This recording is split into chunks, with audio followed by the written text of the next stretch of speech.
आज आपण बनवणार आहोत पालक वटाणा बटाटा टिक्की। तर चला बनवूया। तर सर्वप्रथम मी एका बाउलमध्ये 1 वाटी पोहे भिजवून घेतलेले आहे, त्यानंतर पालक स्वच्छ धुवून घेतलेला आहे, त्यानंतर एक कांदा बारीक चिरून घेतलेला आहे, त्यानंतर टोमॅटोही बारीक चिरून घेतलेला आहे आणि त्यानंतर स्वच्छ धुतलेला पालकही बारीक चिरून घेतलेला आहे। त्यानंतर एका मिक्सरमध्ये मी जिरे घातलेले आहे, त्याचबरोबर ओला हिरवा वाटाणा घातलेला आहे, 5-6 मिरची घातलेली आहे, त्यानंतर 1 इंच आलं चिरून घेतलेलं मी ह्यामध्ये घातले आहे, त्यानंतर लसूण आणि कोथिंबीर घालून मिक्सरमध्ये मी वाटून करून घेतलेले आहे।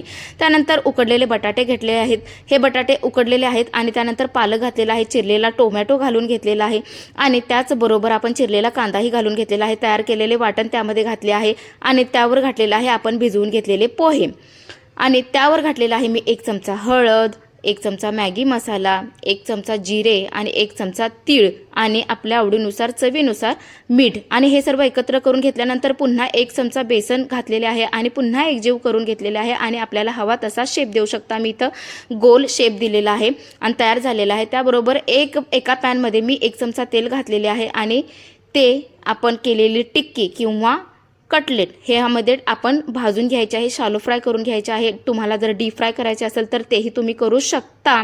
हे छान असे दोन्ही बाजूने अलटून पालटून खरपूस लालसर भाजून घ्यायचे आहे।